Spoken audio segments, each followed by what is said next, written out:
Make sure you guys hit the subscribe button if you guys are enjoying the content that we're throwing up. And make sure you guys hit the like button if you enjoy the video. And yeah, let's begin.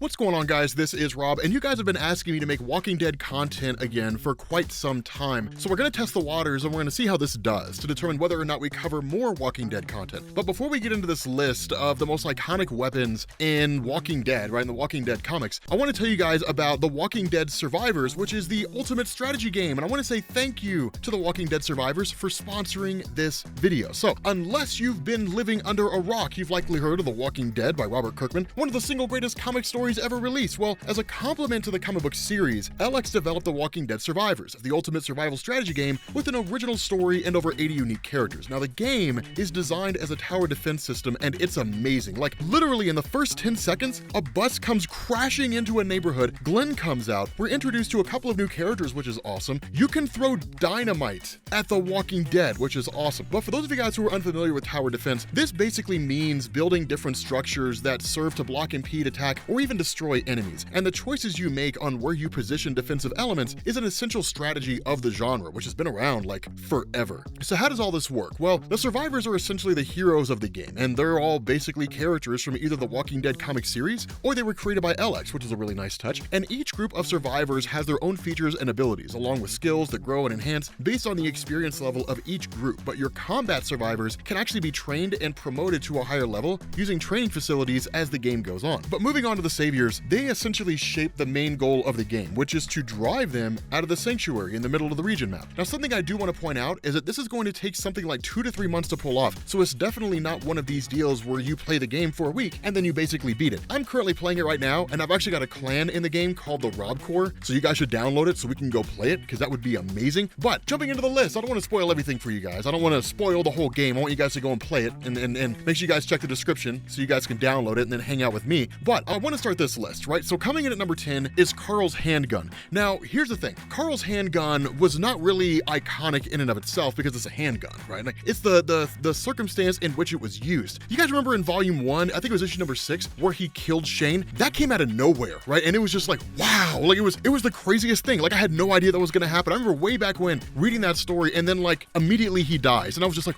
what? And then it's like Carl just standing there holding the smoking gun, and I was like, wow, man, like that's why this is number 10, right? Just because of the fact that it's the shock value of Carl killing Shane, and at that moment, that's when Carl's character began to shift and essentially turned into, well, really the character who was more hardened and just kind of had to do the things that he needed to do in order to survive. But at number 9, I want to go into Thomas's knife. And here's a crazy thing about this. Thomas's knife was interesting because Thomas was the secret killer. And Thomas's knife, like, for those of you guys who recall, whenever they got to the prison, there was a guy who was going around and was basically killing everybody, right? Like in that comic series, there was a guy who was going around and was killing people in the prison, and you didn't know who it was. And it created this like super amazing, you know, kind of like detective story, right? Where you kind of had to like figure out who it was doing all this different stuff. And it turned out to be Thomas, just one of the crazy inmates. But the fact that this guy managed to make it through that far, all the way through volume 3 seemingly, without anybody knowing it was him, was pretty mind-boggling. Coming in at number 8 is the Commonwealth soldiers' bayonet machine guns. Now, this is actually a part of the story that we didn't cover in the comic book run. So I'm afraid this is going to be a little bit of a spoiler for those of you guys who don't know. But the Commonwealth is what really the closest you get to like a fully unified society in The Walking Dead, right? In the sense that it's just like a giant combination of communities, much like Alexandria was. And so the result of this is that they're pretty well armed. And like, I mean, they've got like body armor and all that kind of stuff, but they've got these automatic weapons with bayonets on the end. And that's a genius thing because they serve 2 purposes. The first is that they can shoot the Walking Dead at a distance. And the second is that if they find themselves being surrounded, they can literally just start impaling them in the head using a bayonet, which is a great idea. But coming in at number 7, and I think this was going to kind of surprise people, Negan's knife. Now, I think a lot of people were probably expecting Negan's knife to be closer to the end. And here's the reason why, right? Negan's knife, this was an amazing moment in the comics. So there's a point, those are the guys who remember Alpha, who led basically the Whisperers, and it was just kind of like this great big huge group of individuals who actually dressed up as the Walking Dead and just kind of roamed around, and then like they would actually take people out. They would sneak among them. There came a point where Negan managed to get out, and then on behalf of Alexandria, with seemingly nobody noticing, he went and he met with Alpha, right, the leader of the Whisperers, and was kind of like doing this whole bargaining thing and was kind of like, hey, let's talk and so on. And then like you flip a page and he just like slices her neck and then cuts her head off. And it's the craziest thing, right? Just sits there and does it. Like I remember covering that and it was just like I was all calm and I was like, and yeah, like Negan's talking to this chick, and then he slices her throat and it was like the craziest thing.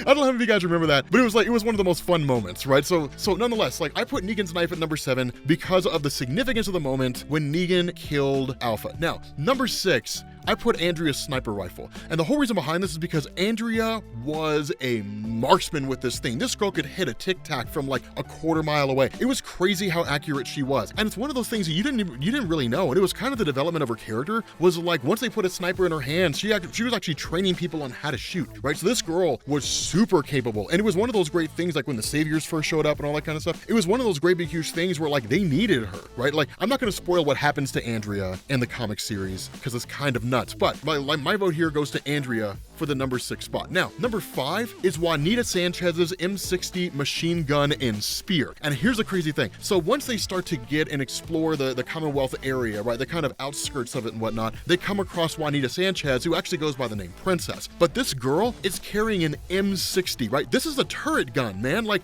this, it's nuts, right? This is one of those things you just sit in a window and spray. And like this thing, it's the best, like I feel like it's the best weapon to have in some situation because she says that. She's like, if ever I find myself being surrounded by a horde, I just sit back on the lawn chair and open fire, right? And that's exactly what it is, man. Like you can take your time, right? You got an M60, like woe betide you if it jams, but like you can take your time with that thing. But on the off chance that walkers get too close or she doesn't want to make any noise, she has a spear, man. And she talks about how it's one of the best things because she's like, it's great for keeping your distance while killing the Walking Dead. And it's cool, man. Like she's literally just like spearing them through the head. But after that, after number 5, we go to number 4. Now this top 4 list, this is when things get a little wonky. Beta's Walking Dead army. I know this is technically not a weapon in the conventional sense, but he used the Walking Dead as a weapon, right? So you guys, so after Alpha was killed by Negan, and then basically the forces of Beta were more like Beta was kind of cast out and more or less defeated and that kind of stuff, he ends up rounding up a horde of like 10,000 of the Walking Dead and then sends them to Alexandria. And just like, it's all in retaliation for Alpha being killed by Negan. It's nuts. And like they storm the place, right? Like that's what basically leads to everybody having to bail out of Alexandria and then ultimately discovering the Commonwealth. But like it's nuts, man. Like just sending an army of 10,000 Walking Dead into a town, that's pretty insane. But following that, we go to number 3, and that's Mercer's hatchet. Now I chose Mercer's hatchet because this guy is pinpoint accurate, right? Much like Andrea with a sniper rifle, this guy, like dude, when he throws that hatchet, whatever he throws at is getting hit. And that's just the way it is. Like he was literally headshotting the Walking Dead with a hatchet, man. Just like the precision there was just absolutely nuts. It was cool, right? Just because of the fact that having a hatchet and being able to be so deadly accurate with that thing is almost perfect because the Walking Dead are already slow. So all you have to do is walk around with this hatchet and just like throw it at them, right? Now the biggest issue you run into is if you throw it into a group of them, and hopefully you wouldn't be stupid enough to do that, right? Take a hatchet and throw it into a group of like 10 of the Walking Dead who are all close to each other because like it's literally a one-off, man. It's like firing a musket. Like as soon as that shot's fired, you just run, right? There's nothing you can do. It's not the most ideal thing, but the precision under which he uses it and the way that it can be used against both the Walking Dead and the living, that's why I put that at number 3 because it's sheer genius and it's something that I'd never considered before. Now coming in at number 2, I feel like this is going to be one that a lot of people are going to debate about. Coming in at number 2, Lucille. Now I think a lot of people felt like Lucille should have been number 1, but it's not. I actually have a really good pick for number 1, right? I love the name that I gave to number 1. So number 2, Lucille, right? This is Negan's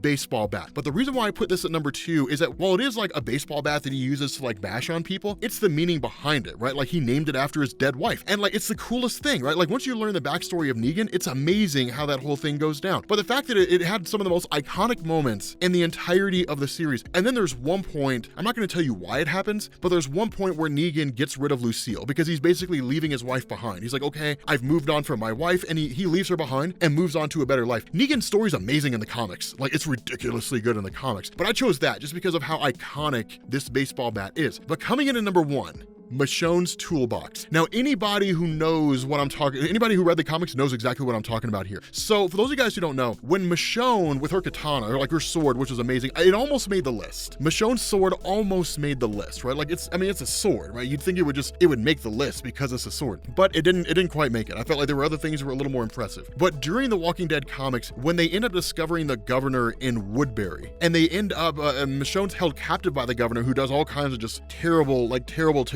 things to her. Eventually, they manage to free Michonne, right? And for the most part, take out the guys at Woodbury. But Michonne takes her time with the governor, right? In volume 6, she does this. She gets her revenge on him, and this is not for the faint of heart. Literally, she opens, like she has like this just treasure trove of little goodies. She's got an electric screwdriver that she uses to drill holes through him. She nailed his penis to the floor. She gouged out his eye with a spoon. She cut off his arm. She pulled out his fingernails with pliers and then cauterized the wound with an acetylene torch. This girl took it to him, right? Like she went to work on him. But that's why I call it Michonne's toolbox, right? Because it's just this kind of collection of all these little goodies that she uses. But let me know what you guys think down in the comment section. I'm curious which one you guys thought shouldn't be on the list, which ones you guys thought should be on the list. But make sure you guys check the description and make sure you guys go get your hands on the Walking Dead Survivors so we can hang out and we can play together, and I will catch you all later.